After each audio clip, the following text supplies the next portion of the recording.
Général Salif Traoré et Mali lakana ministre ale ni malien n'u ka bien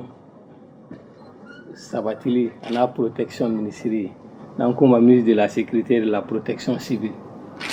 et an ka mɔgɔ fɔlɔ ye ka wele an ka ni jamukan in kan n'an ko ma vous de convaincre ni y'a ta ko fɔlɔ ye an b'i fo la kosɛbɛ k'an ka wele kan jaabi an b'a dɔn k'a fɔ i ka baara tɛ baara nɔgɔ ye ka da jamana yɛrɛ taabolo kan a yirala k'a fɔ depuis 2012 kana se fo sisan ma Mali bɛ lahala dɔ kɔnɔ a ma deli ka bila mun kɔnɔ donc crise multidimensionnelle o b'a yira k'a fɔ an bɛ gɛlɛya mun na kun caman b'a la kun kelen tɛ o kɔnɔna na an y'a ye k'a fɔ i nalen 2015 kana se sisan ma i ye baara caman kɛ yani e ka nali cɛ minnu kɔnna e ɲɛ an y'a ye k'a fɔ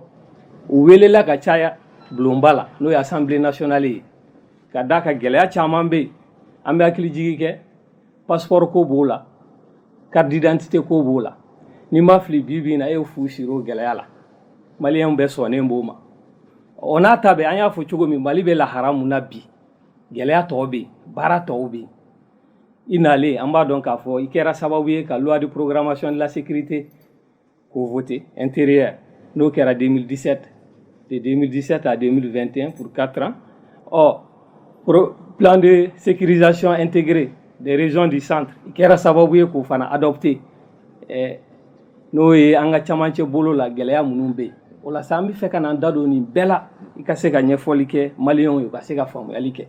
o la an b'an ka jamukan kɛ an yɛrɛ ka kan na o t'an bali an bɛ français dɔɔni fɔ a la pour que maliyɛnw ka se k'a faamu ɲininkali fɔlɔ mun ne bɛna tengu e la o ye i k'i ka ministère ka baara fɔ an ye ka d'a kan kuma caman maliyɛnw bɛ fili don ko la aw ni ministère de la défense cɛ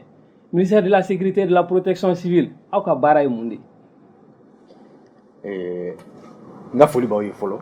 n ka foli b'an lamɛnni jɛma bɛɛ ye mɔgɔ fan wɛrɛ mɔgɔ min ɲɛ b'an na ne bɛ k'an lamɛn sisan an ka laɲini ye min ye an ni maliyɛnw ka se ka ɲɔgɔn faamuya kunnafoni di cogo la o de y'a to a ka weleli sera ma an y'a ɲini ka se yan aw fɛ yan aw ka kɛnɛ kan walasa an bɛ se ka kuma mɔgɔ bɛ se ka faamuyali sɔrɔ a la cogo min na i y'a fɔ cogo min na lakanaso minisiri yɔrɔ o kɔni a dabɔra lakanali kama mais jamana kɔnɔna la anw ka baara tɛ k'a fɔ k'an bɛ Mali lakana ka bɔ mɔgɔ wɛrɛw la minnu bɛ se ka bɔ kɔfɛ ka na bin Mali kan o ye ministre de la défense ka baara ye o ye sɔrɔsiw ka baara ye anw minnu bɛ baara kɛ ɲɔgɔn fɛ o ye polisiw sapeur pompiers an mago bɛ se gendarmew ni gardiw fana ma n'olu fana bɛ baara kɛ ɲɔgɔn fɛ o bɛɛ ye walasa ka maliyɛnw lakana u bololafɛnw lakana binganiw ma kasaraw min bɛ se ka kɛ sirakan kasara ye min bɛ se ka kɛ ji kasara ye min bɛ se ka kɛ tasuma kasara ye olu baaraw i da tugura fɛn dɔ fana na min ye sɛbɛnko ye sɛbɛnfurako ye o sɛbɛnfurako min ye dugutaga siraw ye ani ka dɔn min b'a jira k'a fɔ k'i ye fasoden yɛrɛ ye n'a bɛ fɔ min ma ko carte d'identité ani passeport olu baara ninnu fana o bɛɛ ye ministère ka baara de voilà. Ne ko e fɛɛrɛ jumɛn de sɔrɔ passeport ko ni carte d'identité ko la i y'a fɔ cogo min na an bɛna waati min na ministère kunna an y'a sɔrɔ passeport ko gɛlɛya kun ka bon kosɛbɛ parce que fɛn dɔw b'a la bi an y'olu don passeport kura la o tun tɛ yen fɔlɔ o tun b'a to passeport tun bɛ se ka dilan i kɔfɛ mɔgɔ caman wɛrɛ tun bɛ bɔ fan wɛrɛ fɛ ka na an fɛ yan k'a ɲini k'an ka passeport sɔrɔ donc o de y'a to an ye kɔlɔsili kɛ an ye jateminɛ kɛ an y'a yira gouvernement na k'a fɔ an bɛ se ka yɛlɛmɛli dɔw don a kɔnɔ o yɛlɛmɛli min ye bi a bɛ fɔ min ma ko passeport biométrique o y'a sɔrɔ jɛkuluba min bɛ farafinna tilebiyanfan fɛ n'a bɛ fɔ o ma ko CEDEAO o fana tun ye sira dɔw yira bɛɛ la k'a fɔ an bɛ fɛ ka sɛbɛn kelen sɔrɔ min bɛ se ka ɲɔgɔnna bɛ se ka kɛ jamana ninnu bɛɛ kɔnɔ CEDEAO jamana bɛɛ kɔnɔ a daminɛna ni passeport ye carte d'identité fana kan ka don a la mais o de a bɛ fɔ de ma tubabukan na passeport biométrique in kɔrɔ ye mun ye o kɔrɔ ye k'a tɛ se ka kɛ i kɔfɛ i boloŋɛnden 10 ja bɛ d'a kan a bɛ kɛ misɛnnin fɛn dɔ bɛ yen a bɛ fɔ o ma ko puce tubabukan na o bɛ don sɛbɛnfura in kɔnɔ k'i ka kunnafoni bɛɛ don o kɔnɔ o fana kɔfɛ tuguni a bɛ fɔ i photo bɛ t'a kan mais min ye a kurakurama yɛrɛ ye a bɛ fɔ min ma ko numéro NINA yɔrɔ bi gouvernement depuis 2009 an ye recensement dɔ kɛ f'u ma ko RAVEC numéro kelen kelen dira malien bɛɛ ma ni mɔgɔ mɔgɔ donna base kɔnɔ numéro kelen bɛ d'i ma a bɛ fɔ o de ma ko numéro nina donc bi bi in na i tɛ se ka passeport sɔrɔ ni numéro nina t'i bolo n'i ma taa i bolo den tan bɛɛ ja d'a kan k'i photo d'a kan ka sɔrɔ ka kunnafoni tɔ bɛɛ d'a kan donc n'o kɛra an y'a jateminɛ k'a fɔ gɛlɛya a bɛna gɛlɛya fo k'a dama tɛmɛ mɔgɔ wɛrɛ ka taa fɔ k'a b'o ɲɔgɔnna dilan ye mɔgɔ wɛrɛ tɔgɔ la donc o de a bɛ fɔ o de ma ko sécurité b'o de la kosɛbɛ donc gɛlɛya filanan tun ye min ye o y'a ye a wariko caman y'a fɔ an ye k'a fɔ n'u taara passeport dilan la u bɛ wariw sara wariw bɛ ɲini u fɛ k'a kɔlɔlɔ ka ca u bolo donc an y'a jateminɛ k'a fɔ pour que bɛɛ ka lafiya n'i mago sera passeport ma bi n'i sera an ka baarakɛyɔrɔ la service policiers ni passeport dilanyɔrɔ la i tɛ wari foyi bɔ yen wari t'i ye i bɛ taa banque la i bɛ taa wari sara banque de la olu bɛ sɛbɛnfura dɔ d'i ma i bɛna n'o sɛbɛnfura di policiso la k'a fɔ k'i bɛ passeport nɔfɛ intermédiaire ko banna o bannen donc k'a fɔ sisan n taara n ka wari di yan u ko n ka dɔ fara kan fo n'o kɛra i ni banque cɛ ye yɔrɔ o tɛ se ka kɛ banque la donc an y'o olu nɔgɔya de ɲini sisan k'a fɛngɛ donc Mali kɔnɔ yan fana an y'a jateminɛ k'a fɔ n'a fɔra ko mɔgɔ ka bɔ Tombouctou k'i bɛna Bamako ka na passeport dilan ka na passeport demande kɛ ka tila ka dɔgɔkun kelen dɔgɔkun fila ɲɔgɔnna kɛ yan k'i bɛ ka passeport kɔnɔ a degun ka bon fo ka dama tɛmɛ o de y'a to an ye fɛɛrɛ kɛ sisan passeport bɛ se ka dilan an ka région bɛɛ kɔnɔ ka daminɛ Kayes la sisan fo Tombouctou a tɛ se ka kɛ Kidali fɔlɔ mais ni Kidali ko nana sumaya waati min na a bɛna sigi yen fana donc maliyɛnw ka ca yɔrɔ o yɔrɔ kɔfɛ passeport dilanyɔrɔ b'o yɔrɔ bɛɛ la olu bɛ se ka reçu san yen nɔ donc sisan an ye dɔ wɛrɛ kɛ min bɛ se ka mɔgɔw lafiya kosɛbɛ o y'a ye ni mɔgɔ min ka teli kosɛbɛ i bɛ se ka passeport kɛ tile kelen ka dan tile fila ma n'i taara sɔgɔmada joona fɛ i b'a sɔrɔ o don bɛɛ n'i taara tilegan fɛ i b'a sɔrɔ o dugusajɛ o fɛn in fana an y'a ɲini sisan maliyɛnw ka ca yɔrɔ min na kosɛbɛ kosɛbɛ kɔfɛ n'a ye Faransi ɲɔgɔnna ani Libreville Gabon donc an bɛ fɛ ka an bɛn'o fɛɛrɛ siri nin kalo in kɔnɔ walasa olu fana hali n'i bɛ Faransi n'i bɛ Gabon ni i kɔrɔtɔlen kojugu n'i y'i ka demande kɛ don min na o dugusajɛ filanan i ka se k'i ka passeport sɔrɔ i sigiyɔrɔ la ɔ carte d'identité ko fana an b'a dɔn k'a fɔ ko nɔgɔyara bi kosɛbɛ i mana taa yɔrɔ o yɔrɔ commissariat bɛɛ la i b'i ka carte d'identité sɔrɔ nɔgɔya la fɛɛrɛ jumɛn sɔrɔ olu fana na o n'a ta bɛɛ an nimisi ma sa parce que an bɛ fɛ ka carte d'identité kura de don a kɔnɔ sisan carte d'identité min bɛ sɔrɔ bi bi in na n'a bɛ feere 200 n'a feerela mɔgɔ ma ni wari wɛrɛ fɔra mɔgɔ ye n'a fɔ ka caya n bɛ segin a kan tuguni mɔgɔ si ka n'i ka wari don la carte d'identité an y'a sɔngɔ fɔ a sɔngɔ ye 200 de n'a tɛmɛn'o kan o ye ko wɛrɛ ye mais an bɛ fɛ k'o carte d'identité in bɔ yen an bɛna carte d'identité min bila yen nɔ a bɛ f'o ma ko biométrique passeport in bɛ dilan cogo cogo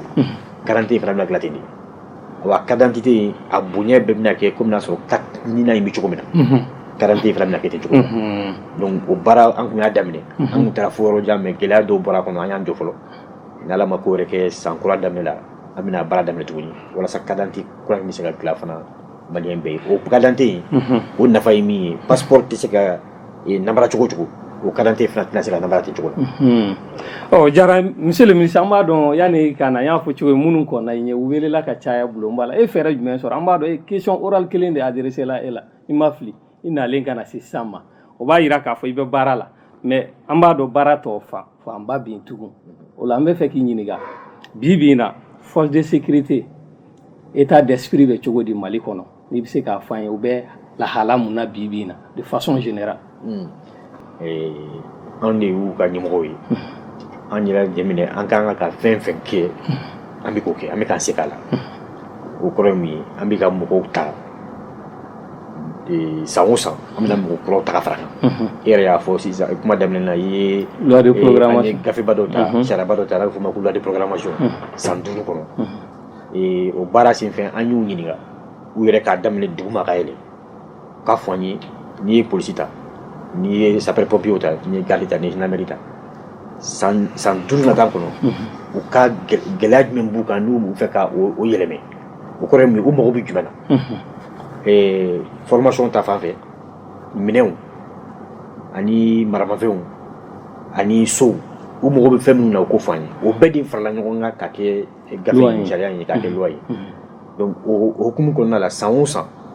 ministère des finances bi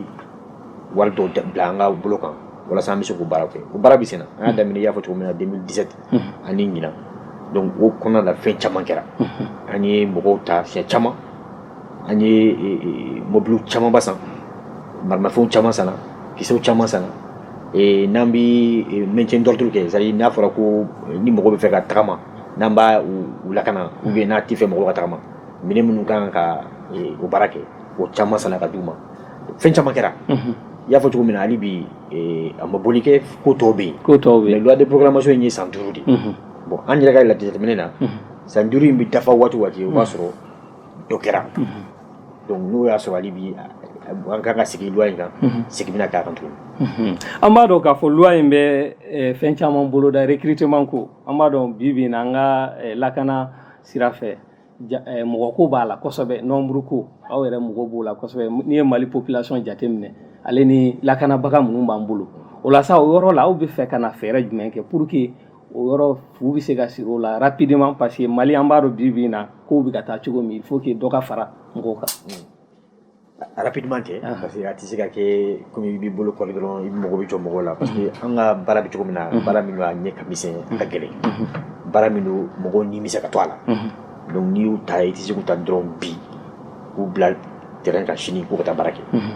donc diyagoya don fo ka waati dɔ de ta k'u labɛn formation donc loi de programmation a fɔlɔfɔlɔ yɛrɛ a sɛgɛlen fɔlɔfɔlɔ yɛrɛ ye o de ressources humaines an bɛ fɔ o tɔ kana ressources humaines o kɔrɔ mɔgɔw u ka tali ani u ka labɛnni u ka formation donc an mago bɛ kasabi minnu na o labɛnnen don ka bila a kama k'a fɔ polisi la san o san an bɛ mɔgɔw ta min ka ca ni 2,000 ye 2,000 ni 100 ɲɔgɔn na sapeur pompier la an bɛna mɔgɔw ta min bɛ se fɔ 500 la donc o kɔrɔ ye min ye an y'a jateminɛ k'a fɔ polisiw man ca Mali kɔnɔ n'i bɛ Bamakɔ yan nɔ i bɛ se ka caman ye a bɛ kɔnɔ ko caman de bɛ yen mais n'i ye Mali bɛɛ ta polisiw man ca gendarmew man ca gardiw man ca sapeur pompiers man ca donc gouvernement y'a jateminɛ k'a fɔ n'an bɛ fɛ k'an ka lakanali sabati Bamakɔ yan ani région tɔw kɔnɔ ani fan bɛɛ fɛ f'an k'an ka finitigiw caya donc o de y'a to sisan aw yɛrɛ y'a kɔlɔsi hali sisan an bɛ tali la tuguni tali bɛ sen na tali dɔ bɛ sen na 2,000 ni 500 polisi la 500 sapeur pompier la parce que o de ye ministère de bɛ tali kɛ yen nɔ ne ka ministère bɛ tali kɛ polisiw ni sapeur pompier la gardiw ni gendarmew olu ta ye défense donc san o san an bɛna nin kɛ en même temps formation bɛ kɛ Mali kɔnɔ yan an bɛ dɔw bila ka taa kɔfɛ an baarakɛɲɔgɔn dɔw fana ani jamana wɛrɛw n'an bɛ baara kɛ ɲɔgɔn fɛ olu dɔw fana ka mɔgɔw bɛna kuma dɔw u b'an dɛmɛ k'an ka mɔgɔw labɛn hali donc o de bɛ sen na o bɛna taga ɲɛfɛ ka taga ɲɛfɛ walasa san 5 nata kɔnɔ an bɛ se k'a fɔ alhamdulillah k'a fɔ ko mɔgɔw cayara mɔgɔw caya kun ye jumɛn ye c'est que ka mɔgɔw caya k'a tunu ɲɔgɔn o dɔrɔn tɛ o n'i ye Bamakɔ yɛrɛ lajɛ bi commissariat min bɛ yen a tɛ boli kɛ dɔ kan ka fara commissariat kan Bamakɔ dalamini dɔw kɛra Bamakɔ yɛrɛ ka ban yɔrɔ kuraw dayɛlɛ la voilà yɔrɔ caman bɛ yen brigade de gendarmerie kan ka kɛ yen nɔ yɔrɔ dɔw bɛ yen gardiw kan ka sigi yen wa yɔrɔ caman fana bɛ yen protection civile mɔgɔ sapeur pompier fana kan ka kɛ yen walasa ni kasaraw kɛra olu bɛ se ka surunya mɔgɔw la cogo min a kun bɛɛ ye an ka surunya population na ni kungo y'i sɔrɔ ou bien hali ni kungo m'i sɔrɔ i yɛlɛmɛ ka se ka lakanalikɛla dɔw ye minnu ma ja i la mais n'a fɔra i ka bɔ quartier la ka quartier dɔ traverser ka dɔ wɛrɛ tigɛ tuguni ka se k'i bɛ se finitigiw ma an bɛ fɛ k'o de labari o de y'a to an bɛ mɔgɔw nɔfɛ mais mɔgɔ minnu an bɛ se k'u labɛn ka temps sɔrɔ k'u labɛn ka tila k'u bila baara la. Mun ye recrutement yɔrɔ ye an b'a dɔn k'a fɔ yanni bi cɛ kuma caman tun bɛ fɔ a la mais n b'a dɔn aw ye yɛlɛma caman don tali kɛcogo la ka d'a kan ministère dɔrɔn t'a kɛ bi bi in na hali aw kɛn bɛ ka mɔgɔ wɛrɛw sen don a la MINUSMA n'i ma fili aw ka recrutement tɛmɛnen dɔw la olu da donn'o na ka fara sɛbɛnw kan minnu bɛ di i b'a fɔ carte ni na mɔgɔw kana na dɔ b'u âge ni fɛn wɛrɛw la o sira fɛ i bɛ se ka mun fɔ maliyɛnw ye pour que u ka d'a la k'a fɔ recrutement mun bɛ ka kɛ a bɛ kɛ ni jɛlenya ye pour que minnu n'a ka d'u ye olu de bɛ ta minnu n'a ka kan fana olu de bɛ ta. I ni ce ko o ɲininkali la o de y'an ka laɲini ye mais an b'a faamuya fana k'a fɔ Mali kɔnɔ yan nɔ an tɛ taa ɲɔgɔn na kosɛbɛ kɔrɔlenw bi mɔgɔ caman hakili la mɔgɔ caman fɛ hali bi n'i bɛ fɛ ka ta fɛn fɛn na ni mɔgɔ t'i kɔ n'i ma wari sara i tɛ tɛmɛ an bɛ fɛ k'o fɔ mɔgɔw ye k'a o bɔ hakili la n y'a fɔ kuma caman bɛɛ ma da ka kɛ polisi bemada ka kɛ sɔrɔsi bemada ka kɛ sanamu ye ka garder ou bien ka kɛ sapeur pompier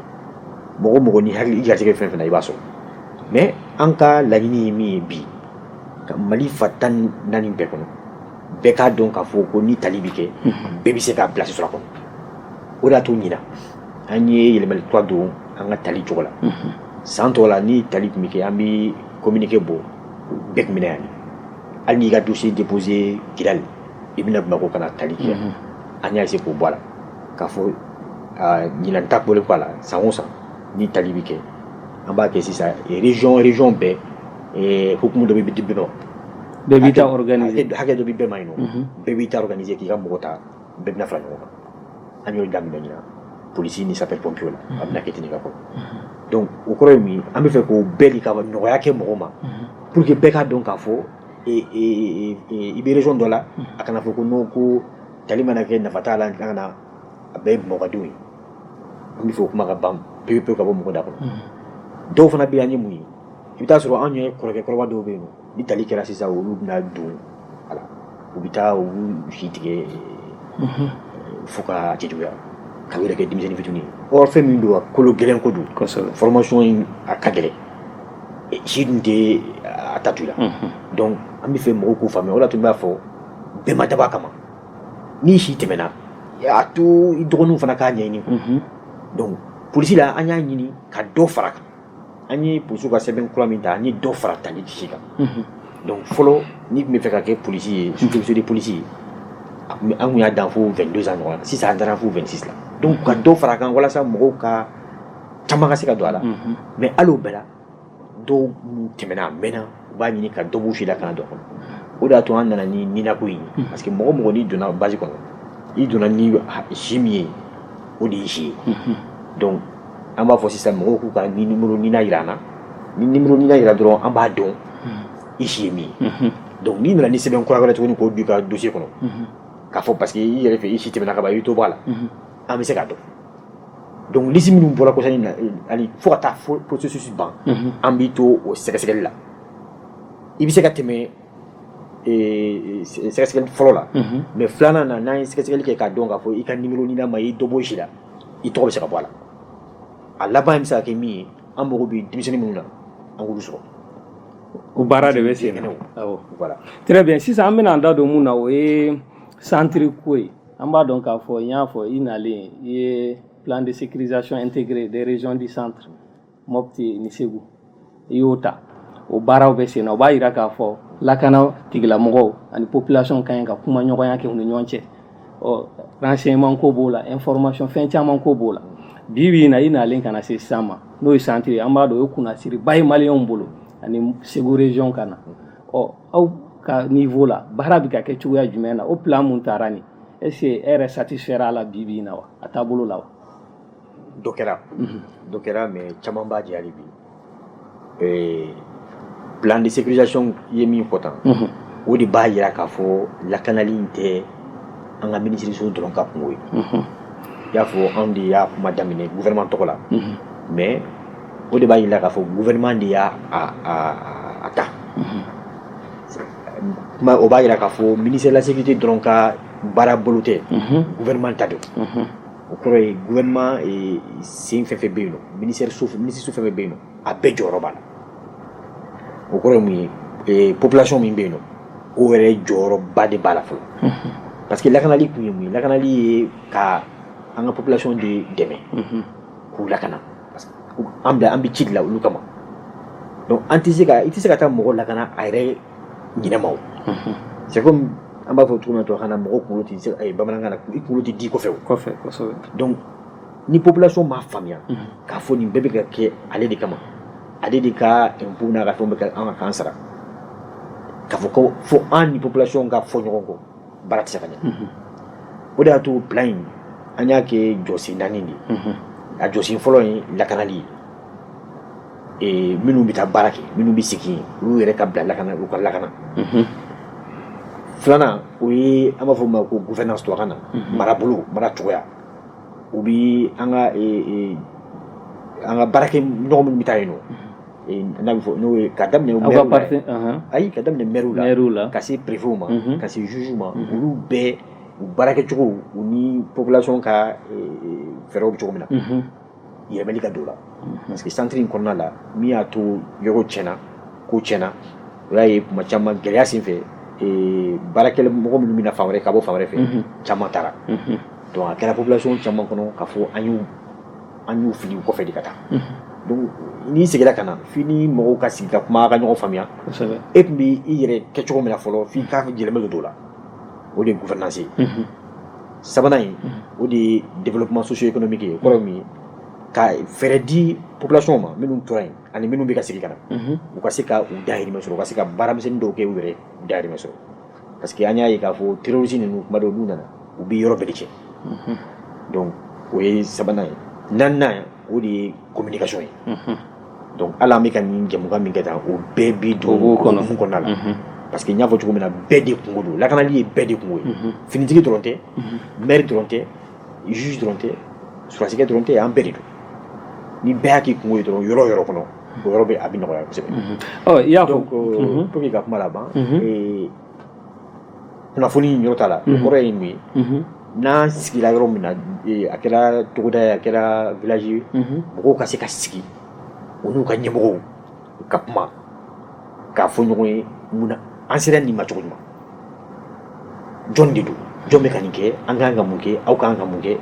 pour que aw bɛ se ka sigi ka kuma ka tiɲɛ fɔ ɲɔgɔn ye n'aw bi mankan min kɛ ɲɔgɔn na a b'o kɛ ɲɔgɔn na mais n'a ma ɲɛ k'aw n'a ye sigira ka kuma n'aw wulila waati min na aw ka wuli ni fɛɛrɛw ye bɛɛ sɔnna min ma donc o de y'an ka laɲini ye maintenant anw ta ye min ye a ko la kosɛbɛ o ye ministre de la sécurité ani ministre de la défense o kɔrɔ ye n'a fɔra ko terroristes bɛ yɔrɔ min na terroristes bɛ ninnu salo bɛ yɔrɔ min na an ka se ka taa u ɲini o yɔrɔ la k'u bɔ mɔgɔ senkɔrɔ o kɔrɔ fana ye min ye an ka se ka poste sigi yɔrɔ la finitigiw tun tɛ yɔrɔ min na ka kɔrɔ an bɛ taa poste de sécurité dɔ sigi yen walasa mɔgɔw bɛ se k'a dɔn k'a fɔ lakanalikɛlaw b'u kɛrɛfɛ donc o hukumu kɔnɔ an ye caman k'o la bi bi in na an bɛ yɔrɔ min na bi poste min sigira sen kan a bɛ 18 don mais camancɛ bolo la mais an ka laɲini min ye a ka se fo 20 fo à peu près 30 ɲɔgɔn na 26 ɲɔgɔn na an bɛ fɛ k'o de sigi mais o kɔnɔna la ça veut dire que an ye min sigi a ka ca ni moitié ye déjà donc a bɛ se ka kɛ mɔgɔw kɔnɔ ko a mɛnna dɔɔni an bɛ k'a kuma fɔ mais hali bi mun an m'a bɛɛ kɛ parce que komi n'o ko ɲɔgɔn tɛ n'i ye poste sigi yɔrɔ dɔ la f'i ka mɔgɔw hakili caman sɔrɔ ka minɛnw d'u ma ani bolimafɛnw d'u ma ka t'u sigi yen nɔ i ka to k'u ta fana u ka dahirimɛ n'u ka fɛnw bɛɛ la donc baara misɛnnin tɛ a bɛ kɛ dɔɔni dɔɔni de o de y'a to an bɛ ka kɛ cogo toujours kunnafoni dili sira la an b'a dɔn k'a fɔ fɔlɔ population tun bɛ siran kosɛbɛ kunnafoni dili ɲɛ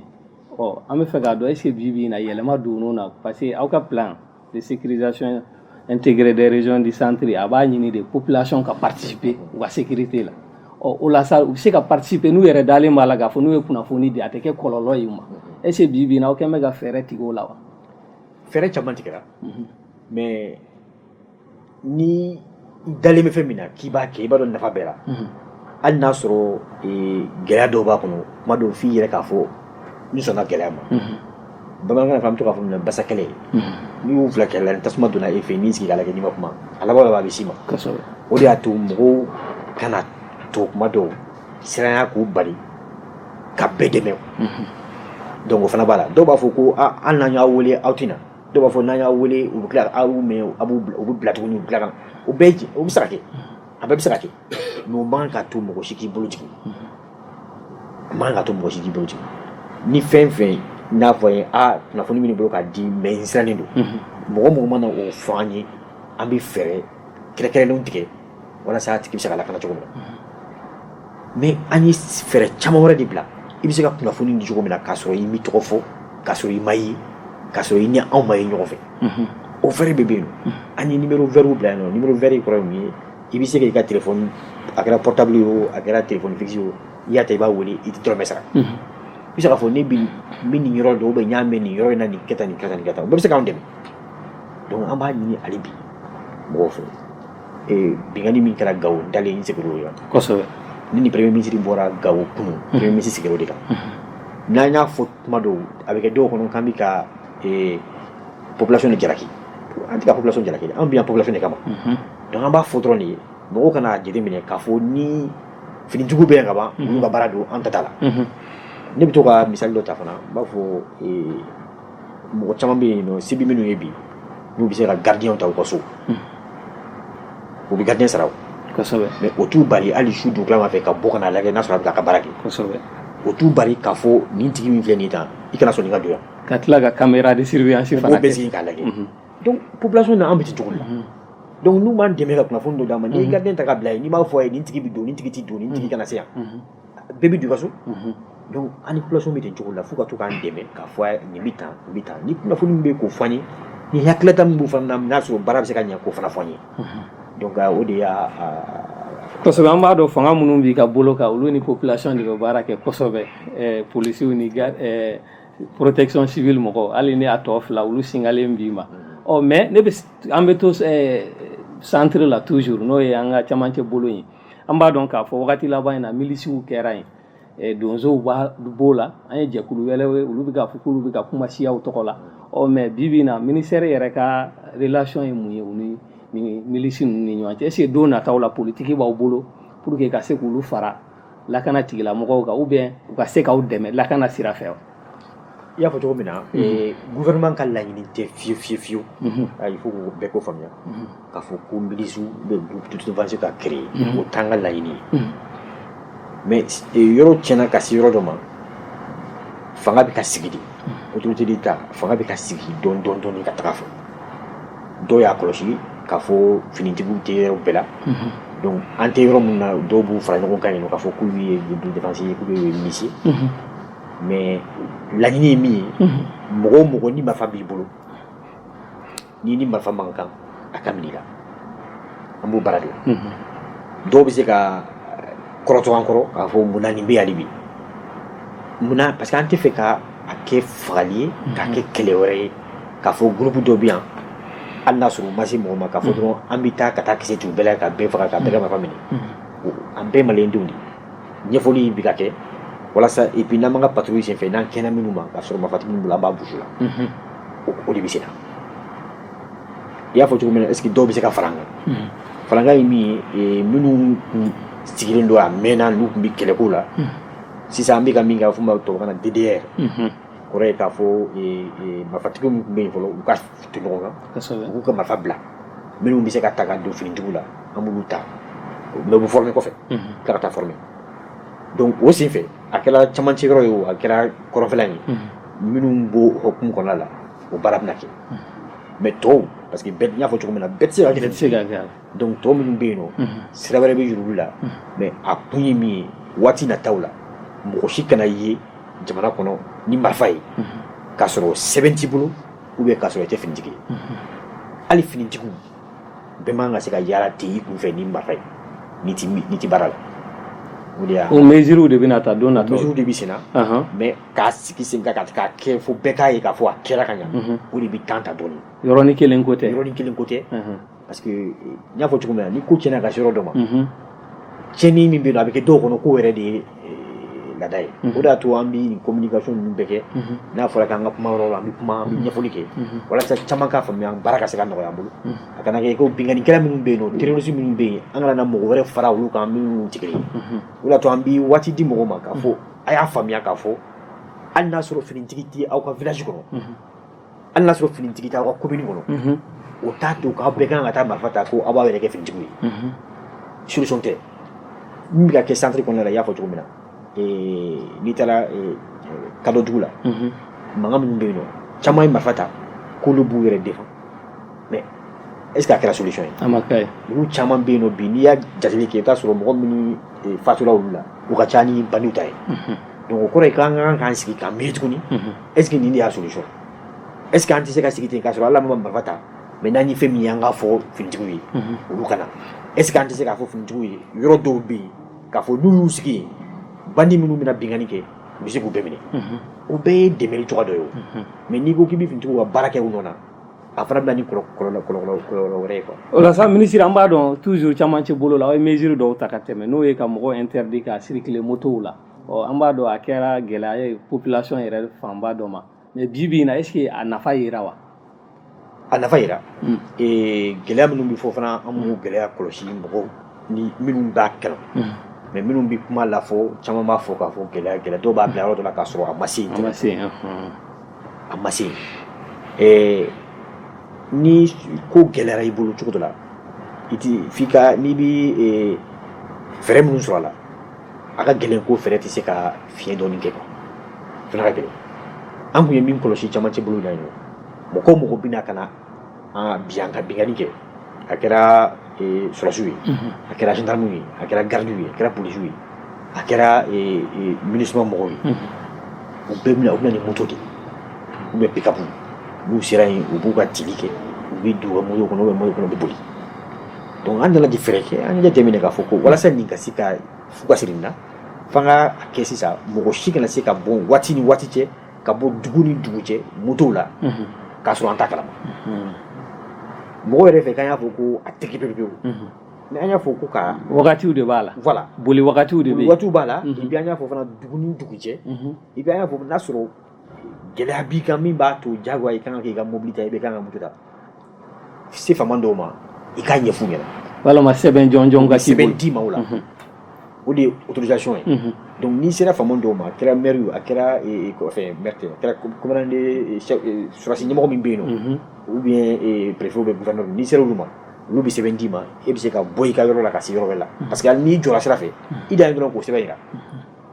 donc mɔgɔw m'o yɔrɔ ninnu ci fana na caman bɛ yen nɔ olu y'a mɛn dɔrɔn k'a fɔra ko k'a daminɛ nin don in na nin waati ni waati in na mɔgɔ kana bɔ ni moto ye ko mɔgɔw tun bɛ fɛ k'a kɛ parce que min fana fanko fana fɔ ɲɔgɔn ye maliyɛn caman bɛ yen bi ni fanga ko ko ka nin kɛ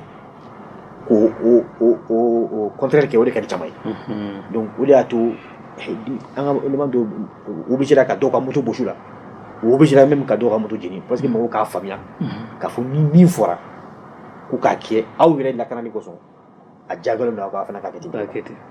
o la an bɔlen centre la an bɛna district kɔnɔna na bi bi in na district yɛrɛ lakana bɛ niveau jumɛn na a bɛ lahala jumɛn na an b'a dɔn k'a fɔ wagati tɛmɛna moto fiɲɛ ni bɛnkanni walew kun ka ca kosɛbɛ caman bɔra la hali n'a ma ban pewu pewu mais bi bi in na e bɛ se ka mun f'an ye lakanani na an y'a fɔ i y'a fɔ i ka kuma na commissariat kuraw caman créera Sotiba b'o la Moribabugu b'o la kɔsani na ka fara centre de secours minnu yɛrɛ dayɛlɛ la protection civile fɛ mais bi bi in na district yɛrɛ lakana e nalen ni sisan cɛ e bɛ se ka mun f'an ye e nimisi wasalen don lakanali ko la i tɛ se k'a fɔ kuma si ko nimisi wasalen don ni nana sigi sisan k'a fɔ nimisi wasalen don o kɔrɔ ye an bɛ se ka kalo ni kalo kɛ i t'a mɛn mɔgɔ si da k'a fɔ bɛnkanni kɛra nin kan sonyɛli kɛra yan voilà n'an sera ka kalo caman kɛ k'a fɔ k'o ma kɛ i bɛ se k'a fɔ k'i nimisi wasalen don mais jamana foyi tɛ yen o bɛ yɔrɔ min na jamana foyi tɛ yen min bɛ se k'a fɔ duguba kɔnɔna nin na ko bɛnkanni tɛ kɛ ko sonyɛli tɛ kɛ tɛ yen mais bɛɛ bɛ jɔ n'i ta de ye an ta ye min ye san o san kalo o kalo dɔgɔkun o dɔgɔkun maliyɛnw yɛrɛ ka se k'a fɔ ko kow bɛ ka wusaya dɔɔni o de b'an fana a yira n na k'a fɔ an bɛ ka min kɛ a bɛ ka nɔ bɔ e yɛrɛ y'a fɔ cogo min na bi mɔgɔ mɔgɔ bɛ bagoya a mɛnna n yɛrɛ fɛ u b'a dɔn k'a fɔ kow tɛ komi kɔrɔlen aw yɛrɛ an bɛ polisi fɛn fɛn na sisan a bɛ polisi bɛɛ n'a ka marifa ye aw bɛ polisiw jɔjɔlen sirakundaw la aw bɛ mobili jɔlen sirakundaw la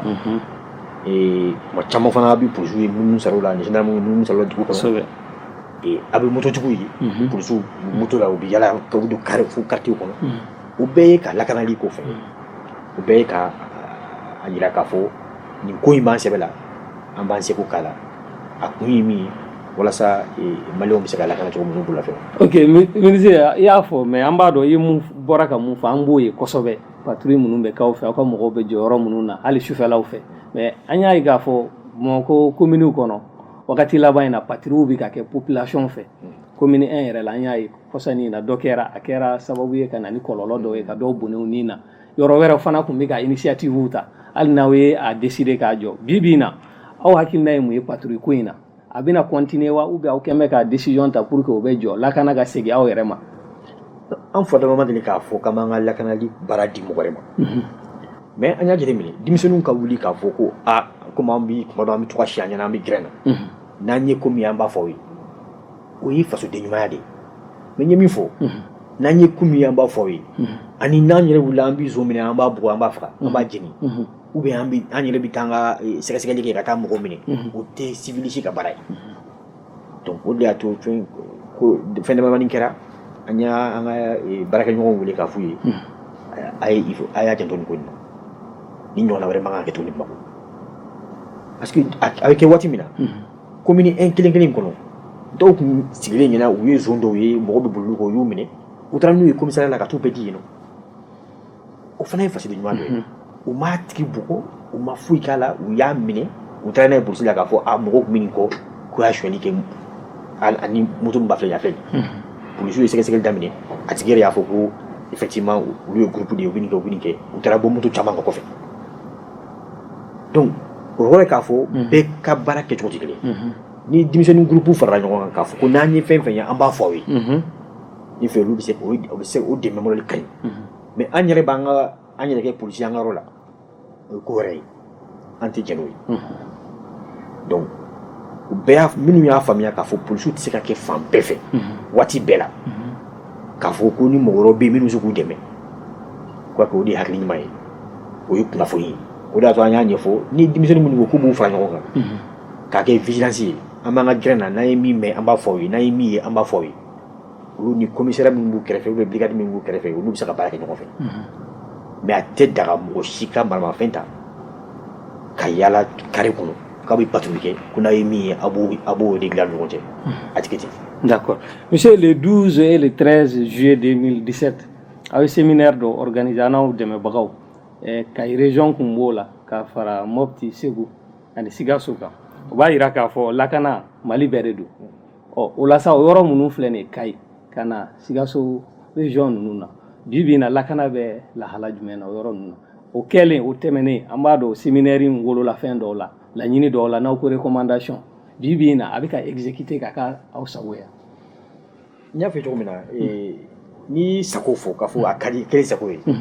o kɔrɔ ye ko bɛɛ ɲɛna donc fɛn min don fana an bi recommandation minnu bɛ fɔ ni i b'a kɛ kuma o kuma i b'a sɔrɔ musaka b'a la i b'a sɔrɔ mɔgɔko b'a la i b'a sɔrɔ faamuyali cogo b'a la donc ni fɛn fɛn gulonna o la o tɛ yɔrɔnin kelen ko ye o bɛ kɛ ka taa dɔɔnin de donc i ye Sikaso ni Kayi fɔ gɛlɛya bɛ yen fana mais u gɛlɛya cogoya de tɛ kelen ye gɛlɛya minnu bɛ yen nɔ o ni camancɛ yɔrɔ bolo yen Segu ni Mopti gɛlɛya tɛ kelen mais gɛlɛya bɛ yen fana an y'a jateminɛ sira dɔw kan hali bi baarakɛyɔrɔ dɔw bɛ to ka kɛ yen nɔ u bɛ taa bin mɔgɔw kan mobili dɔw kan sira fɛ donc an ka baara in an bɛ boli bɛɛ ko an b'olu fana kɛ dɔw fana bɛ yen nɔ an ye min fɔ kuma caman k'a fɔ ni kariw bɛ tɛmɛ surtout sufɛla ninnu fɛ u ka kan ka escorte ta tuma dɔw kɛra an ye kari dɔw bloqué o bɛɛ kɛra kuma caman ye n'u ka mɔgɔw wulila ko an y'u ka mobili bloqué alors k'a dabɔra u yɛrɛ ka lakanali de kama ni kariw bɛ to ka fɛnkɛw ta escorte ta u bolo a bi caman bali binganni kɛla ka suma hali ni binganni kɛla k'a bɛna marifatigiw bɛ mobili kɔnɔ ka ban olu bɛ se ka a tigi la minɛ ou bien u bɛ se k'a tigi la taga donc ni profiter nin fana ka wɔrɔ ni ka sinsin o kan transporteur sira jan ninnu na u man ka taa cogoya si ma k'a sɔrɔ escorte t'u bolo n'i y'a jateminɛ ka bɔ Sevare ka taga fo Gawo armée de bi escorte kɛ yen sisan waati dɔw kɔnɔ dɔgɔkun kɔnɔ donc ni car nana aw b'aw jɔ a b'olu de kɔnɔ u b'aw dɛndɛn ka taga n'aw ye u duwanza mɔgɔ wɛrɛ b'aw ta ka taa fo Gawo caman min kɛ fana b'a ye mɔgɔw dɔw fana b'a fɔ k'olu pressés don k'u kɔrɔtɔlen don u t'o kɔnɔ donc u bɛ taa u yɛrɛ di baliw ma donc maliyɛnw ko caman bɛ yen nɔ gouvernement bɛ ka effort caman kɛ mais kuma dɔw yɛrɛ de tɛ an ka ladilikanw bato o bɛna to gɛlɛya dɔw bɛ na a bɛ kɛ mɔgɔw kɔnɔ ko lakanalibaliya de don alors que dɔw ka laɲini don dɔw ta ye dɔ ye donc hali bi n'an ye min fɔ ni mɔgɔw y'a dɔn k'a fɔ degun b'a kɔnɔ o ka ca kojugu u ka se an ma u ka ɲɛfɔ an ye u k'a fɔ an ye anw hakilita ye nin est ce que an tɛ se ka kɛ ɲɔgɔn fɛ mɔgɔ kelen hakili kelen donc a bɛ se ka kɛ kuma caman peut être que an ye min fɔ siɲɛ fɔlɔ la an bɛ se k'a dilan ɲɔgɔn fɛ walasa bɛɛ ka lafiya sɔrɔ a kɔnɔ mais a kun ye min ye e bɛna se ka wari don mobili la ka fɛnw la kabi jama ta k'a fɔ k'u bɛ taa bingannikɛlaw bɛ taa mɔgɔw bɛɛ ka fɛn bosi la mɔgɔ si ka baara t'o ye laɲini t'o ye o de y'a to fo an ka ɲɔgɔn lamɛn an k'an bolo di ɲɔgɔn ma donc o binganni ninnu o caman bɛ se ka kɛ Kayi mara kɔnɔ n'i y'a jateminɛ fana damanda minnu bɛ damanda caman bɛ yen nɔ ni damanda yɔrɔ ninnu na fana gɛlɛya caman bɛ na yen fana parce que wari bɛ yɔrɔ o yɔrɔ i b'a sɔrɔ dɔw fɛ yen nɔ olu b'a fɔ ko tiɲɛnikɛlaw b'a la tɛ fɛ ka sɛgɛn olu tɛ fɛ ka wari sɔrɔ olu tɛ fɛ ka sɛgɛn donc Sikaso mara fana jamanaw bɛ yen donc wala tun bɛ ka f'i ɲɛna n ko gɛlɛyaw tɛ kelen ye donc mun ta ye bandi fɛngɛ dɔ ye alors que n'i taara camancɛ la i bɛ taa sɔrɔ terroriste bɛ yen nɔ olu ka gɛlɛya ani bandi minnu bɛ taga bin mɔgɔw kan k'u ka wari gosi la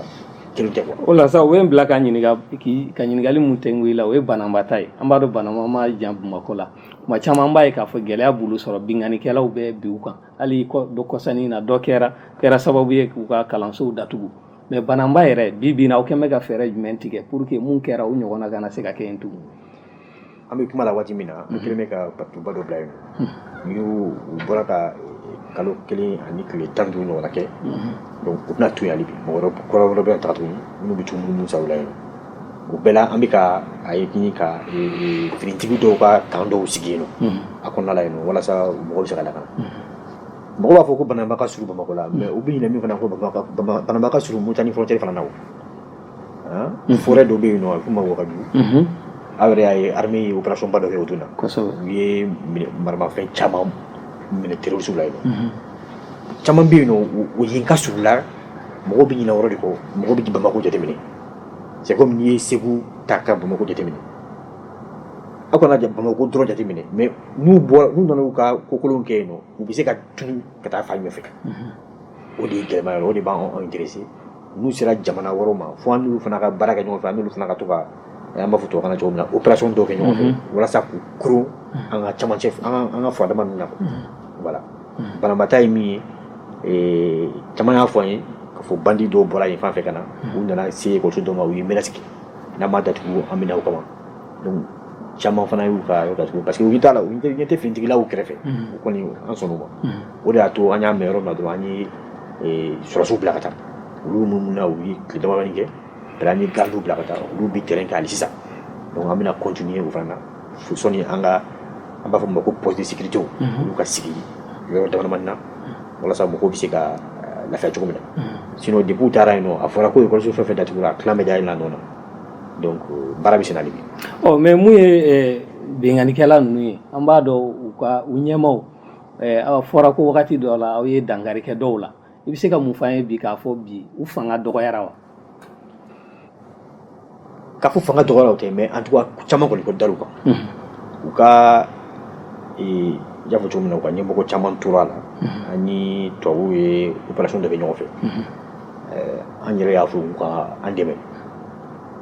tubabuw ka opération min bɛ yen n'a fɔ ko Barkhane an ye kunnafoni caman sɔrɔ min b'a to u bɛ yɔrɔ min na u bɛ labɛn min na u bɛ fɛ ka ko min kɛ walasa k'o bali an y'a jateminɛ k'a fɔ fo avion de chasse kana sisan ala joona kana bombe dɔ fili u kan sɔnni u ka se ka fɛrɛ walasa sɔnni u ka cari o opération de kɛra min tora a kɔnɔ yen nɔ a ka ca ni 35 o tora yen o 35 cɛman fana u ka ɲɛmɔgɔ caman bɛ yen nɔ minnu fana tora a la mais ka ɲɛmɔgɔw bɔ yen o dɔrɔn tɛ an ka laɲini ye parce que n'i bɛ se ka ɲɛmɔgɔ kelen bɔ yen mɔgɔ wɛrɛ bɛ se ka bila a nɔ na mais an ka laɲini min ye u k'a faamuya k'a fɔ u tɛ se ka fanga sɔrɔ an kan tuguni population fana k'a faamuya k'a fɔ ninnu mɔgɔ wɛrɛw tɛ dɛlɛya min mɔgɔ minnu bolo k'a fɔ an bɛ se k'u sɔrɔ a mɛnna o a sumayara o an b'u sɔrɔ u k'a to siranya ka bɔ o fana dusukun na u k'a fɔ u bila nin yan nin tigi b'a la nin b'a la nin b'a la o de ka teli o bɛna to sisan an bɛ se ka taa dɔw minɛ u ka so k'a sɔrɔ hali u ma ko kɛ fɔlɔ ka na sɛgɛsɛgɛli kɛ k'a dɔn n'a sɔrɔ olu bɛ ɲɔgɔn fɛ u kan ka ɲangi cogo min na u bɛ ɲangi cogo la o de ye laɲiniba yɛrɛ cogoya ye n'u y'a faamuya k'a fɔ u ka finitigiw bɛ se ka mɔgɔ ninnu sɔrɔ u bɛna t'u dogo yɔrɔ o yɔrɔ a b'a to population fana bɛ da yɛrɛ la a bɛ da an fana na an bɛ se ka baara kɛ ɲɔgɔn fɛ hali bi ka taa. D'accord ministre an b'a dɔn an bɛ démocratie la démocratie kɔnɔna na sariyaw b'a la a bɛ komi jow fana b'a la adamadenw wagati dɔ la a bɛ se ka kɛ fɛn dɔ tɛ diya u ye u b'u ŋaniya jira o bɛ se ka kɛ tagama fɛ o bɛ se ka kɛ jɛkuluw ye ka fara ɲɔgɔn kan kɛ n'o ye meetingiw ye an y'a ye k'a fɔ meeting ba dɔw tɛmɛna 2017 kɔnɔna na n'o kun kan ka kɛ révision san ye révision constitutionnelle o meeting ba a bɛ se k'a fɔ depuis Mali sigira ka na se fo sisan ma jama ka fara ɲɔgɔn kan nin cogoya la a kun ka dɔgɔ o kɛra an y'a ye k'a fɔ gɛlɛya foyi ma bɔ a la a caman kɛra hali kabakuru ma ci mɔgɔ la vitre ma ci foyi ma kɛ tiɲɛni wale foyi ma kɛ ni ma fili a wagati la i ka mɔgɔw fora kosɛbɛ mais an y'a ye wagati laban in na n'o ye novembre kalo ye le 16 meeting dɔ kɛra gɛlɛya bɔra o kɔnɔ mun de bɛ ka na ni nin yɛlɛma ye baaraw taabolo la ministre yɛlɛmali tɛ tagamali fɛn fɛn kɛra jama bɔra o jama ka bɔ a y'a ye an y'an ka mɔgɔw bɔ ka caya 2017 fɔ hali 2018 kɔnɔ élection fo ka taa se k'a fɔ ko sini élection ye dɔw tagamana élection tɛmɛnen résultat bɔlen an filɛ ɲɔgɔn cɛ dɔw tagamana a bɛɛ la u ye yamaruya ɲini ka tagama yamaruya dir'u ma an y'u ka mɔgɔw wele yɛrɛ an ka sigi ka kuma an bɛ se ka lakanali kɛ cogo jumɛn baara kɛra ɲɔgɔn fɛ nin cogo la dɔw yɛrɛ kɛra kuma dɔw an ye lakanalikɛla minnu bɔ u yɛrɛ ka ca ni tagamalikɛlaw ye o bɛɛ kɛra Bamakɔ yan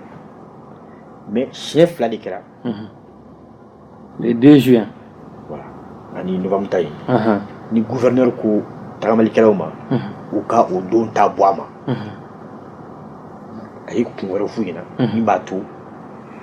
a ka laɲini tɛ u ka tagama nin don ye ni min fɔ kuma baro daminɛ la k'a fɔ n ko maliyɛn dɔw bɛ yen kuma dɔw ni fanga ko nin kana kɛ dɔrɔn ka o kɛ o de ka d'u ye parce que caman y'a ye k'a fɔ gɛlɛya bɛ jamana kɔnɔ donc caman fɛ fanga y'a fɔ fanga b'a fɔ ni min y'an jan b'o de kɛ 2 juin in na ni gouverneur k'u ma ko a ye bi ta to yen ko wɛrɛw bɛ sen na min b'a to n'a k'a bɛ tagama kɛ n'aw bɛ jɛkulu fara ɲɔgɔn kan bi k'a bɛ tagama nin yɔrɔ in na gɛlɛya wɛrɛ bɛ se ka bɔ a kɔnɔ mais an ye min ye dɔw ko an ka mɔgɔ t'i ka kuma la an bɛ tagama de donc n'o fana kɛra ni fanga ko nin kana kɛ ni mɔgɔ min ko n b'o kɛ ni fanga fana b'a jɔ a jɔyɔrɔ la nafa t'o la donc siɲɛ 2 min kɛra ni gasi tira mɔgɔ la k'a fɔ k'u k'a yɛrɛ kɛ o dɔrɔn de sinon a tɔ bɛɛ la u ni gouverneur n'a ka mɔgɔw sigira ka kuma de ka lakanali bɛ kɛ cogo min na k'o fɛɛrɛ bɛ tigɛ ɲɔgɔn fɛ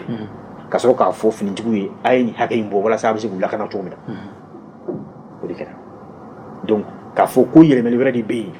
k'a fɔ ko fanga bɛ fɛ k'a kɛ sisan don o don mɔgɔ tɛ tagama tuguni ni i tagama gasi bɛ ti mɔgɔ la o tɛ Mali ye min kɛ n t'a jamana dɔn k'a fɔ i y'a fɔ cogo min na jama hakɛ minnu bɔra anw fɛ yan olu ka tagama ko foyi ma kɛ ala dun b'a dɔn k'a fɔ an ka mɔgɔw dɔw bɛ jama cɛla kɔnɔ minnu y'a essayer k'u provoquer ka ko bɛɛ kɛ mais ala barika la bɛɛ sera a yɛrɛ la tagamaw kɛra foyi ma kɛ a ka dɔgɔ mais n yɛrɛ fɛ n'a ni mɔgɔ min b'o baara la don min na n'u ko a ye bi ta in to yen nin bɛ yen nin bɛ yen an bɛɛ bɛ jamana ka lakanali de fɛ o donc mɔgɔw dɔw fana k'o faamuya k'a fɔ bi don o don u b'an to yen mais n'u ko k'an ka bi ta to yen donc an k'u ɲininka bon n'an m'a nin kɛ an bɛ se ka kɛ cogoya jumɛn na an bɛ se ka taa yɔrɔ jumɛn na o bɛɛ t'a ye n'an bɛ fɛ ko ka ɲɛ wa bon an bɛ fɛ ka tagama an bɛ fɛ ka bɔ nin yɔrɔ in na ka taa nin yɔrɔ in na gouverneur ko ayi a t'a ɲininka bon est ce que an bɛ se ka taa stade kɔnɔ est ce que an bɛ se ka taa nin yɔrɔ in na mais dɔw fɛ n'a fɔra ko ayi dɔrɔn u b'a fɔ ko ayi ta ye an m'an ta kɛ o fana man ɲi olu b'a jira k'a fɔ ko sariya b'a jira k'a fɔ k'u bɛ se ka tagama sariya b'a jira ka gouverneur informer non sariya b'o fɔ mais a mana kɛ cogo cogo gouverneur ka lakanali ta fanga na o ye gouverneur ka baara ye donc sariya bɛ se ka fɛn dɔ k'i ye mais o sariya kelen wɛrɛw bɛ yen nɔ min b'a jira k'a fɔ gouverneur ka baara don gouvernement ka baara don ka mɔgɔw lakana minnu bɛ taa marché u mana caya cogo cogo u tɛ population bɛɛ bɔ o kɛtɛ wa fɛn min bɛ population kun kan ni aw bɛ minnu fanga la an b'o kalama o de bɛ ɲɛf'u ɲɛna o constitution b'a fɔ ko liberté b'i bolo mais liberté ma i bolo cogo cogo ni mɔgɔ nana sigi aw de la sisan ka mankan bolo dɔw kɛ ko parce que liberté b'ale bolo mais liberté fana b'aw fana bolo ka to lafiya la aw ka so kɔnɔ ou bien an filɛ nin jamukan na sisan ni mɔgɔ dɔw nana ka na kɛ jɛmɛfɔ yan sisan a t'an tɔɔrɔ wa kosɛbɛ a b'an tɔɔrɔ u ka liberté dɔw fana min y'a to u bɛ se k'u ka jɛmɛfɔ kɛ o mais n'u nana kɛ an da la a b'an tɔɔrɔ donc sigi ka kuma la n'an bɔra k'a f'u ye bon an bɛ ka nin baara in kɛ an bɛ jamukan de la an ni ministre bɛ jamukan na ni Hayidara taara o f'u ye sisan est ce que aw tɛ se k'aw jɔ dɔɔnin fɔlɔ wa an ka tila walasa aw ka tɛmɛ n'aw ta ye wa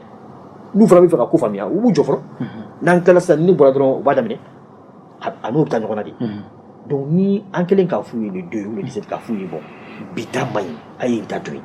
aw kana tagama ou bien aw kana fara ɲɔgɔn kan nin yɔrɔ in na n'u kun sɔnn'o ma k'a fɔ ko bon d'accord o la an bɛ taa fan wɛrɛ fɛ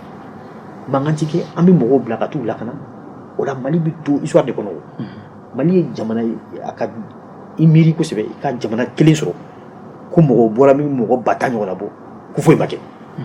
a ka dɔgɔ dɛ kosɛbɛ an b'a dɔn ka hali bi min bɛ se k'o kuma kelen nin kan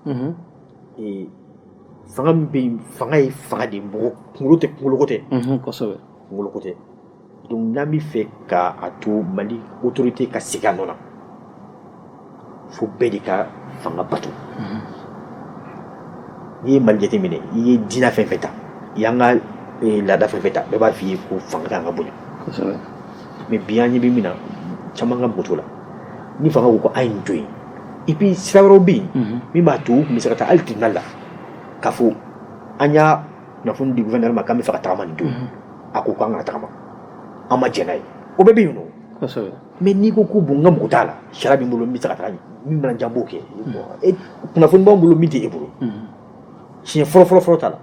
an tun bɛ terroriste dɔw kɔ a bɛ fɔ min ma ko c'est dormante an ye terroriste dɔw minɛ an bɛ ka sɛgɛsɛgɛli kɛ an bɛ fɛ ka dɔ yɔrɔ minɛ yɔrɔ kelen na yen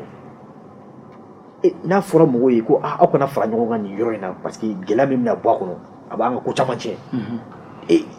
fɛn bɛɛ détail bɛɛ bɛ yen nɔ bɛɛ tɛ se ka fɔ o parce que an b'u bɛɛ fɔ sisan dɔw bɛ taa fɔ sisan conférence de presse la k'a fɔ o bɛ ka nin kɛ o bɛ ka nin kɛ o bɛ ka baliw b'u dogo donc fɛn bɛɛ bɛ yen an tɛ se ka don détail bɛɛ la ka fɛn bɛɛ fɔ mais jamana min kɔnɔ marche caman ba bɛ kɛ don o don foyi tɛ fɔ o la don kelen pewu min n'a fɔra k'a kana kɛ mais ministre yan'o cɛ an b'a dɔn plateforme an tɛ a banna o ye marche minnu kɛ a dɔw la a fɔra k'u kana kɛ mais o y'a yɛlɛma ka kɛ meeting ye o meeting gɛlɛya ma bɔ a la gɛlɛya ma bɔ o la aw for'o la kosɛbɛ mɔgɔw ka kuma ye n'i y'a yɛlɛma ka kɛ meeting ye o kɔrɔ ye k'a fɔ u y'a bɛnn'a kan u bɛnn'a kan k'a fɔ bon an tɛ marche mais an bɛ meeting kɛ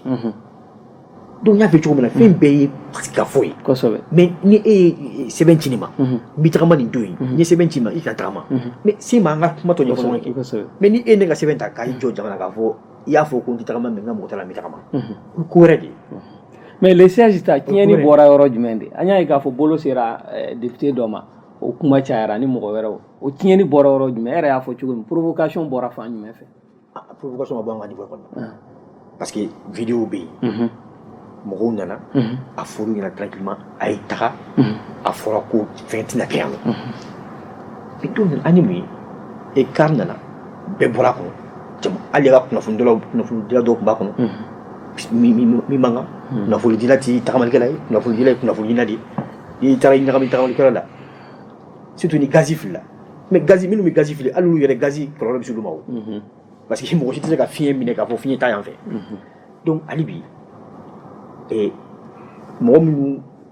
boliboli sen fɛ n'u bɔra ka bin ni yɛlɛmɛ ni tagamalikɛlaw kan ni dɔw joginna mais n'i y'u bɔ k'u jɔ sisan mais polisi minnu tun b'u ɲɛma yen nɔ i t'a sɔrɔ u faw b'u la u bɛnkɛw b'u la u kɔrɔkɛw b'u la an bɛɛ tɛ kelen de ye kosɛbɛ donc vous pensez k'a ka di polisi jumɛn bi k'i bɛ taa gazi fili mɔgɔw kan ten ko parce que ni polisi non donc hali bi an ye sira min daminɛ an ka taga n'o ye n'i bɛ fɛ ka min kɛ n'i y'a ɲɛfɔ ni mɔgɔw k'i ma ko tɛmɛna ye na an b'a lakana cogo min na o de y'a ɲuman ye n'a fɔra i ye don min na nin to yen n'a y'i diya n'a ye ɲininkali kɛ i ko an ka fɛn to yen mun de kosɔn kunnafoni mana d'i ma n'o m'i nimisi wasa taa tribunal la mais i kana fanga sɔsɔ cogo dɔ la parce que a man ɲi Mali ma a bɛ Mali yɛrɛ de fanga in nagasi ka taa fɛ o t'an si ka laɲini i ye kunnafonidilaw ta fɔ an b'a dɔn le 2 juin ta gɛlɛya caman bɔr'o la an yɛrɛ kunnafonidilaw ye e yɛrɛ sababu ni i tɔɲɔgɔn n'o ye ministre de la communication ye aw kɛra sababu ye ka commission dɔ sigi sen kan n'an k'o ma commission tripartite ministère de la sécurité communication et la presse o commission ye baara caman kɛ aw yɛrɛ y'u dɛmɛ kosɛbɛ u ye gilaw dilan o la ka di journalistes ma pour que journalistes ni tɔw bɛ se ka dɔn ka bɔ ɲɔgɔn na formation kɛra formation tɔw bɛ sen na o kɔfɛ ka na se bi ma i ye service ta fɔ i ko k'a y'a jateminɛ ka journaliste dɔw yɛrɛ tun bɛ carré kɔnɔ mais bi in na est-ce que o baara minnu kɛra commission mun sigira aw y'a nafa ye wa an y'a nafa ye min yɛrɛ ye an ka nin jɛmukan in labɛn u ye kunnafoni kɛ 16 ta in kɔfɛ parce que an y'a ye dɔw tun b'a cɛma yen nɔ olu ye sɛbɛn kɛ k'a fɔ k'olu b'u sen bɔ a la k'a sɔrɔ u ma sɛgɛsɛgɛli kɛ kosɛbɛ u ye commission in sigi wele la u sigira ka kuma donc minnu tun y'a fɔ k'u bɛ sen bɔ a la u yɛrɛ y'a faamuya k'a fɔ kunnafoni dɔw dira u tun t'o kalama donc hali bi an ka to an ka commission kɔnɔ an ka baara kɛ y'an ka laɲini de n y'a fɔ cogo min na an ka baara tɛ ɲɛ an bolo cogoya si ma n'an ni kunnafoni dilaw tɛ ɲɔgɔn bolo a tɛ ɲɛ o de y'a to ala ka kunnafoni seli ma n yɛrɛ wulila ka na se fo yan nɔ aw fɛ yan nɔ k'an ka baara bɛ dabila ka na n sigi aw fɛ yan ka kuma walasa o bɛɛ b'a yira de k'a fɔ an b'a aw nafa dɔn mais fa aw fana ka aw ka baara dawrona mbato ata antoro fango to fo noy commission ku yodi wala to anya fo na awi jile do be nyabala jile mbi ranga mo la ba do nga fo ni mbi mo mina ko ko ni journaliste donc dingli mala ci chocho aya ko shi ngala ci mais fo journal soufa ka famia na sira dingli ko ma ko lu kan ke kelefedi ulu manga ka ke chwashi mo nyaga mi to la ma ida ida nyaga mi to la e gazi ka film mo muka ka kla kana futu ko gazi filinga ima kuma klini fo ne bi kelefe e bi ka ki film li ibi ka determiner ke bi ka sebeli ke mais ni tara do fo to chemadi wala ibi la ben ka fo ki bi se ka gazi soro ka fo kama dabo e kama parce que anga la ni te chwashi mo ameka effort mingi wala zani kuna fundi lo wa ke nyofe ka fo kama ta kuna fundi la la jaba ke tamaro ko ministre me na nyinigali mutengo o ye anga kalanso ye bibi na alla kana ko be cogodi parce que wakati do la nya ye ka fanga kalanso bawla marama fen chama bora kono o be parent d'élève siran kosobe bibi na abisega mu fo parent d'élève ko akili sigi ka fo ke mega ferretige pour que demsenu be ta kalange la kana kono ga sigi la kana kono fere tomo bisina e awre mo ni manga ulatro police mino do bisino et malheureusement kuma do son passé jeune to yek mado ani fu doke mais fo mo ka do fana ka fo mali sharia jamana yi sharia do bi minufen do place ngal fo mako franchise universitaire to kana do mo fi de la rantou imba to finintigu ni mo woro ki se ka do université konala ni université nyamo ko vraiment yamara dima o de b'a to bibina an tɛ se ka taa polisi sow jɔ université kɔnɔ o tun y'an ka laɲini dɔ ye k'a fɔ sɔni ni mankan wulila u b'an wele de sɔni an ka bɔ an ka yɔrɔ la ka se yen tuma dɔw tiɲɛni bɛ kɛ mais n'a sɔrɔ an yɛrɛ bɛ yen ka ban kun est-ce que o tɛna ko teliya dɔɔni n'a sɔrɔ an yɛrɛ bɛ yen tuma caman an ka wuli an ka mɔgɔ minnu bɛ yen u ka wuli u yɛrɛ ma dɔrɔn ka don so kɔnɔ ka don fanw kɔnɔ ka yɔrɔw f'u ye k'a lajɛ ni maramafɛn tɛ denmisɛnninw bolo mais sɛbɛn minnu bɛ yen bi o b'o ko ninnu caman bali donc hali bi an ni ministère de l'éducation mɔgɔw bɛ kuma la parce que o fana n'an ye cadre dɔ de bila sen kan min n'a to an n'u bɛ se ka kuma lakanali ko kan ekɔlisoba ninnu kɔnɔna la parce que i y'a fɔ cogo min na ekɔlisoba ninnu de don ekɔliso fitinin ninnu kosɛbɛ voilà donc o kuma ninnu bɛ sen na hali bi mais sɔni papiyew k'a fɔ k'u bɛ yɛlɛma k'a fɔ kan polisiw ni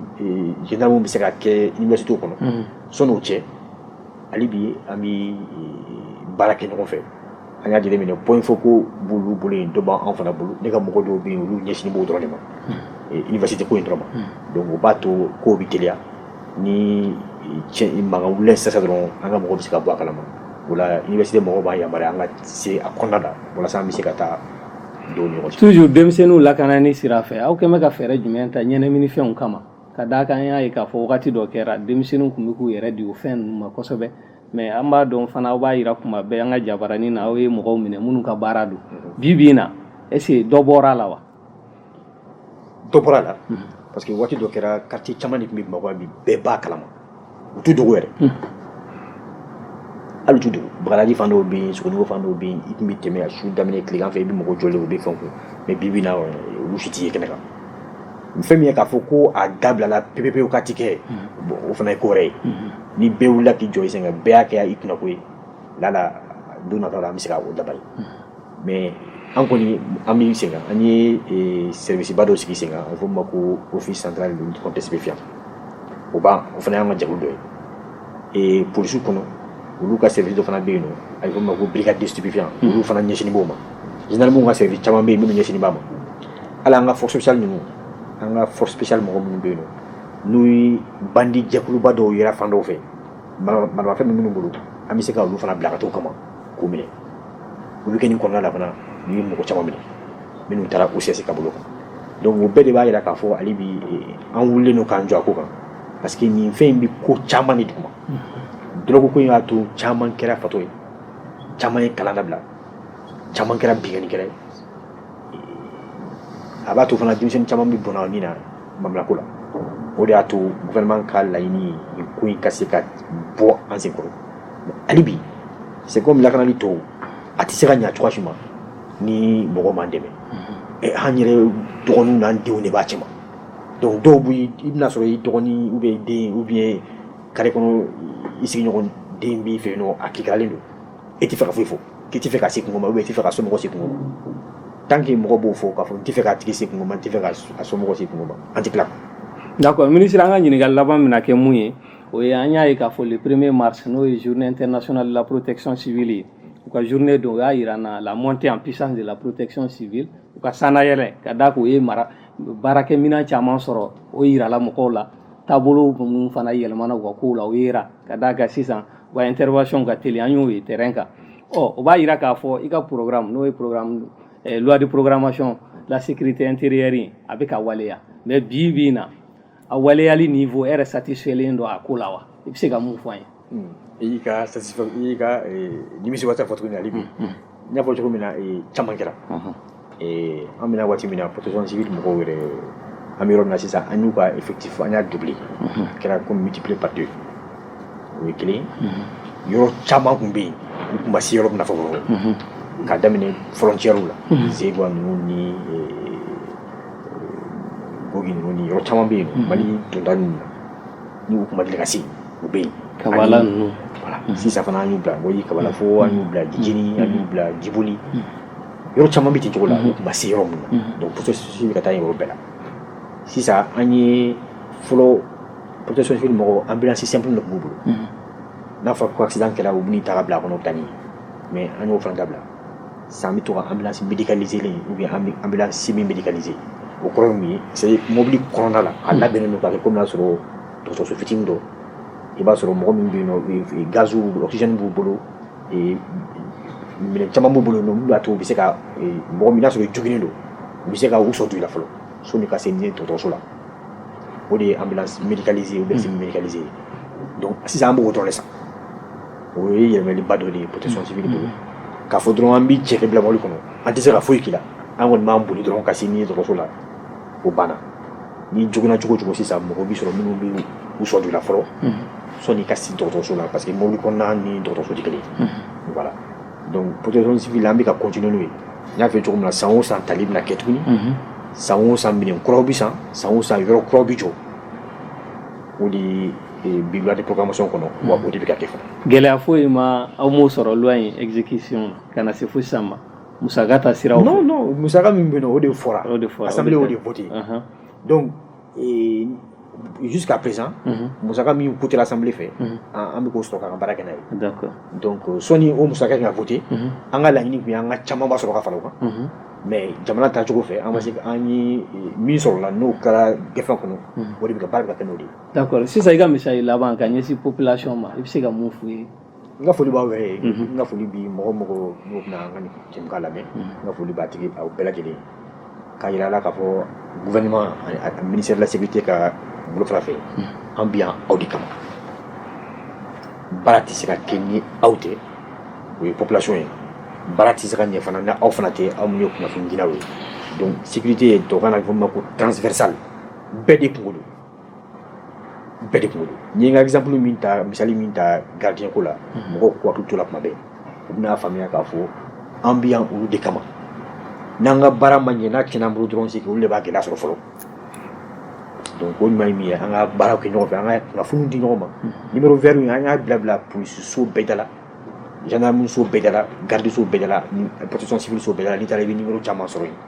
mɔgɔw k'u ta u ka téléphone kɔnɔ k'a don u ka répertoire kɔnɔ n'i ye ko ye dɔrɔn hali n'i tɛ fɛ k'i tɔgɔ fɔ i weleli kɛ nin ko in misɛnnin vidéo surveillance b'an bolo an bɛ fɛn caman ye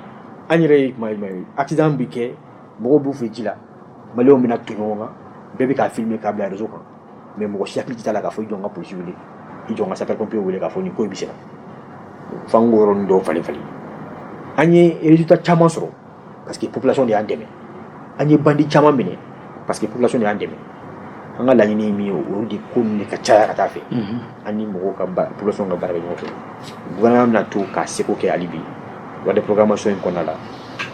san 2 min tɛmɛna aw yɛrɛ y'a ye polisiw ye mobili caman sɔrɔ sapeur pompier ye mobili caman sɔrɔ hali dɔgɔkun nata in na mobili caman bɛna d'u ma tuguni camion b'o la blindé b'o la ambulance b'o la so caman jɔra so caman bɛna jɔ tuguni donc a bɛ gendarme concerné a bɛ garde fana concerné donc an bɛna to n'o bolo ye tali fana an bɛna yɛlɛma an ye yɛlɛma don a la k'a kɛ sisan région bɛɛ kɔnɔ bɛɛ ka denmisɛnninw ka se ka ta région kɔnɔ ka na n'a ye centre de formation na mélange ka kɛ yɔrɔ la o de ye n bolo ka fɔ. Merci général. Énergie TV Jabarani filɛbagaw nin kun y'an ye an ka jamukan ta ko fɔlɔ la n'o an ko a ma à vous de convaincre. An ka mɔgɔ welelen fɔlɔ kɛra ministre de la sécurité et de la protection civile général Salif Traoré n'ale ka baara ye ka maliyɛnw lakana n'u bolofɛnw. O la aw garisigɛ kɛra mun ye o ye nin ye an b'a fɔ lakanako bɛɛ lajɛlen ka ko don mɔgɔ kelen ko tɛ don kelen ko tɛ don jan ko de don an k'an bolo di ɲɔgɔn ma an bɛɛ ka lakana ka se ka sabati o la an b'a fɔ ala k'an bɛn jamukan ɲɔgɔnna wɛrɛ ma merci général. Merci bien, c'est très bien.